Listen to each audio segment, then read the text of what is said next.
కష్టమెప్పుడు ఒకరికే కల్గునంచు ఖేదమందును భీరు బాధనొంది ధీరుడౌ వ్యక్తి కష్టాల భారమెల్ల ఒంటి చేతనే దానిని మంటగలుగు. పిరికివానికి కష్టము కలిగినప్పుడు ఆ బాధతో తన ఒక్కనికే కష్టం వచ్చింది, ఎవరికీ రాలేదు అని దుఃఖిస్తాడు ఎప్పుడు.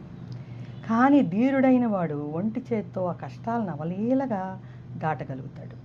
కష్టాలనేవి సామాన్యం, అందరికీ వస్తాయి. మనుషులన్నాక కష్టాలుంటాయి, సుఖాలుంటాయి, సంతోషం వస్తుంది, దుఃఖం వస్తుంది. ఆ కష్టాలు వచ్చినప్పుడు కృంగిపోకుండా దాన్ని ఎలాగా అనేది ఆ ప్రాబ్లాన్ని సాల్వ్ చేసుకోవాలి. కానీ తెలివైన వాళ్ళు కష్టాలకి దుఃఖించరు, సుఖాలకి పొంగిపోరు, ఆ ప్రాబ్లమ్స్ని సాల్వ్ చేసుకుంటారు. దీన్ని ఒక స్టోరీగా చెప్పుకోవాలంటే, ఇద్దరు అన్నదమ్ములు అనమాట, జపతపాదులు నిర్వహించుకుంటూ చిన్న పర్ణకుటీరాల్ని నిర్మించుకుని ఆశ్రమంలో ఉంటూ గురువుల దగ్గర వాళ్ళు నేర్చుకుంటున్నారు జ్ఞానం. అక్కడ కందమూలాదులు పళ్ళు తింటూ, వంటలు చేసుకోరు పూర్వకాలంలో, చదువుకోవడం అలాంటివన్నీ పుస్తకాల రూపంలో కాకుండా శాస్త్రాలు, కథలు వీటి రూపంలో అలా చక్కగా హాయిగా ప్రకృతిలో నివసిస్తున్నారు. ఇద్దరు అన్నదమ్ములు చాలా ఐకమత్యంగా ఉంటారు, కలిసి భోంచేస్తూ ఉంటారు ఎప్పుడు. అన్నకు ఒక పర్ణకుటీరం, తమ్ముడికి ఒక పర్ణకుటీరం. ఒకసారి తమ్ముడు అన్న పర్ణకుటీరానికి వచ్చాడు. అన్నయ్య లోపల ఉన్నాడనమాట. వచ్చే వరకు కూర్చుందామని కూర్చున్నాడు. చాలా ఆలస్యం అవుతూ ఉంది, కడుపులో ఆకలేస్తుంది. వెంటనే అక్కడ ముందు ఒక చెట్టు ఉందన్నమాట, మామిడి చెట్టు. అరముగ్గిన పళ్ళు నిగనిగలాడుతున్నాయి. 2 పళ్ళు కోసుకుని వచ్చి కూర్చున్నాడు. ఈలోగా వెంటనే వాళ్ళ అన్నయ్య వచ్చాడు. కుశల మర్యాదలు వేసిన తర్వాత భోజనానికి వెళ్దామంటే తమ్ముడి చేతిలో పళ్ళు చూశాడు.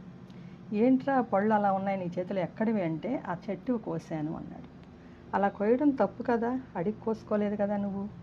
మనం ఇక్కడ ఉంటున్నా సరే మన గురువుగారిని అడిగి కొయ్యాలి, గురువుగారికి చెప్పి ఆయనకు కూడా తీసుకురావాలి. నువ్వు ముందుగా కోసేసావు ఆ చెట్టు పళ్ళు, దొంగతనం చేసినట్టు. అంటే అన్నయ్య నన్ను క్షమించు, చాలా మంచివాడు తమ్ముడు కూడా, నన్ను క్షమించు, నన్ను శిక్షించు, తప్పే నేను చేయటం అని ఒప్పుకున్నాడు. నేను ఎలా శిక్షిస్తాను? తల్లిదండ్రి బిడ్డలను శిక్షిస్తారు, గురువేమో విద్యార్థులను శిక్షిస్తారు. కానీ ప్రజలు తప్పు చేసినప్పుడు రాజు దండించాలి, నేను కాదు. అందుకని నువ్వు రాజు దగ్గరికి వెళ్ళి నువ్వు ఏ పని చేసా ఒప్పుకో, అప్పుడు రాజుగారు ఏం పనిష్మెంట్ ఇస్తారో చూడు అని చెప్పాడు అన్న. అన్న మాట విన్నాడు, భయపడకుండా రాజు దగ్గరికి వెళ్ళాడు. అస్సలు భయం అనేది లేదు, పిరికివాడు కాదు అతను.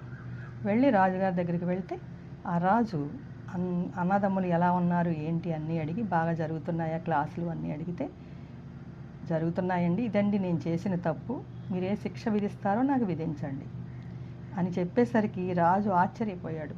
అన్నగారు చెప్పడం ఏంటి, తమ్ముడు రావడం, నన్ను శిక్ష అడగటం అని చెప్పి చాలా ఆశ్చర్యంగా ఉందని చెప్పి వెంటనే ఎవరక్కడ అని పిలిస్తే సైనికులు వచ్చారు. దీనికి శిక్ష ఏంటంటే, మరి నువ్వు ఆ శిక్షని పాటిస్తావా అంటాడు. తప్పకుండా పాటిస్తాను రాజుగారు, ఏ శిక్ష వేసినా అంటాడు తమ్ముడు. అయితే నువ్వు కాయలు కోసావు గనక ఆ చేతుల్ని, ఆ 2 చేతులు తప్పు చేసాయి గనక 2 చేతులు అరిచేతులు కట్ చేయాలి. సిద్ధమేనా అంటే సిద్ధమే అంటాడు. వెంటనే సైనికులు వస్తారు, కత్తి తీసుకొచ్చి 2 చేతులు అరిచేతుల వరకు కట్ చేసేస్తారు. రక్తం కారుకుంటూ అస్సలు వద్దనలేదన్నమాట కట్ చేసేటప్పుడు కూడా. అలాగా అన్న దగ్గరికి వెళ్తాడు. నేను శిక్ష విధించారు, నేను శిక్ష పడ్డాను, ఏమాత్రం భయం లేదు అతనిలో అనేసరికి అన్న కూడా తమ్ముడిని కౌగిలించుకుంటాడు. అక్కడ స్నానం చేసిరా, అన్నం తిందాము, నేను తినిపిస్తానంటాడు. వెంటనే అక్కడ నది ఉంటుందన్నమాట, గంగా నదిలాగా, అక్కడికి వెళ్ళి మునుగుతాడు. మునగ్గానే ఆ దేవుడు కూడా ప్రసన్నుడైపోతాడు. ఆ వాటర్లో ఉన్న ఇది మహత్యం అతని యొక్క ధీరత్వానికి. పిరికివాడు కాదు అతను. చేతులు వచ్చేస్తాయి. వెంటనే అన్నగారి దగ్గరికి వస్తాడు. అన్నయ్య నాకు చేతులు వచ్చేసాయి అన్నయ్య అని. నువ్వు పాటించిన సత్యనిరతికి, నీ యొక్క తెలివితేటలు, ధైర్యానికి మెచ్చుకున్నాడు నాయన భగవంతుడు కూడా అని చెప్పి అప్పటి నుంచి ఇద్దరు కూడా అసలు అబద్ధం చెప్పరు, నిజాయితీ. అలా ఉంటారు అన్నదమ్ములు. ఆ విధంగా ఉండేవాళ్ళు ఎంతమంది అంటే, చేతులు నరకమని కాదు, తప్పు ఒప్పుకోవాలన్నమాట. చేసిన తప్పు ఒప్పుకోవడం. అలా కష్టం కలిగినప్పుడు బాధపడుతూ ఉండకుండా, ఇప్పుడు శిక్ష విధిస్తారని చెప్పి బాధపడి వెళ్ళిపోతే ఏమయ్యేది? చెడ్డ పేరు వచ్చేది, చదువు నాశనం అయ్యేది.